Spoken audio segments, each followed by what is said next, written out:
Abanyarwanda, inshuti z'u Rwanda, muri aho umwaka dusoza w'ibihumbi 2025 usize igihugu cyacu giteye intambwe igaragara, ariko kandi cyananyuze mu bibazo bitoroshye.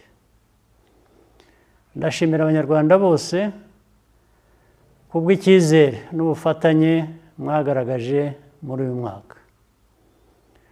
Ubukungu bwacu bwarazamutse. Ubu inshingano dufite ni ukubungabunga kandi twakoresha neza amikoro dufite nk'igihugu.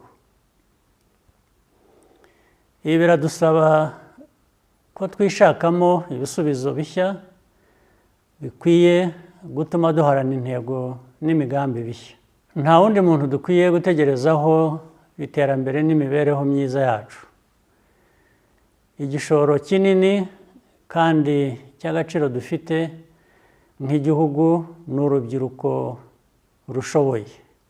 Ni inshingano zanyu nk'urubyiruko rw'u Rwanda gusigasira ibyo twubatse no kubiteza imbere.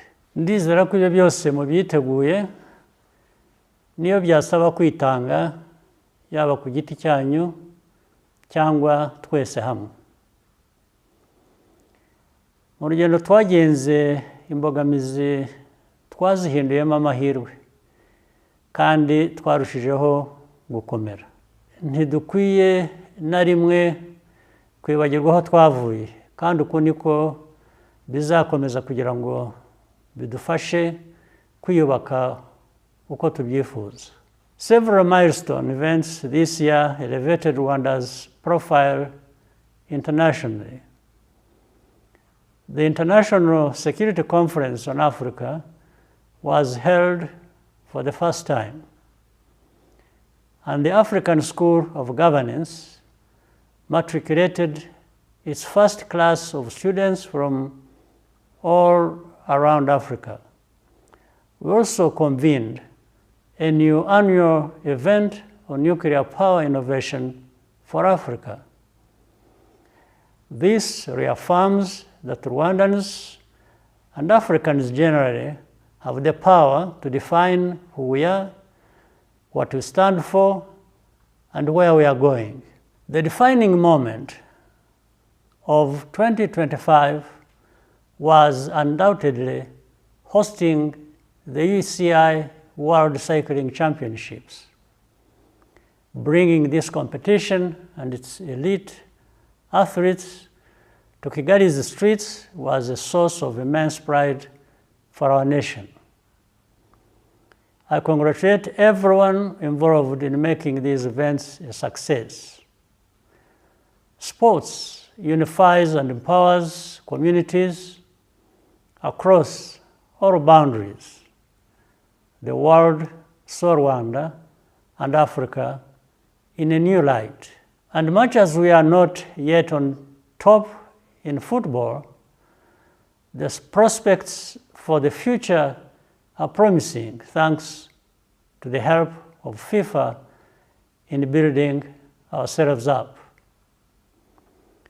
We also look forward to hosting the FIFA series next year. With the infrastructure we have built, our long-term ambition is to nurture the next generation of Rwandan talent to compete and excel. This month, Rwanda and the DRC signed the Washington Accords. I thank the United States and Qatar, alongside our African institutions, for supporting this peace process. It is a critical step toward addressing the root causes of conflict in eastern DRC and restoring regional stability. Rwanda is fully committed to implementing this agreement, but any threat to the peace and security of our people is unacceptable. The threat of state-supported violent extremism is unfortunately still very real. Ahazaza dukwiriye harashoboka. Tugomba kuguma mu nzira nziza, tugakomeza kugira icyizere kandi tugakomeza gutera imbere. Mu gihe twizihiza impera z'umwaka, ndasaba buri wese kwitwararika no kwita ku mutekano wacu n'uw'abadukikije. Buri wese afite uruhare rukomeye kugira ngo tugere ku ntego zacu. Jyewe n'umuryango wanjye twifurije abanyarwanda n'inshuti z'u Rwanda umwaka mushya muhire w'ibyishimo n'uburumbuke.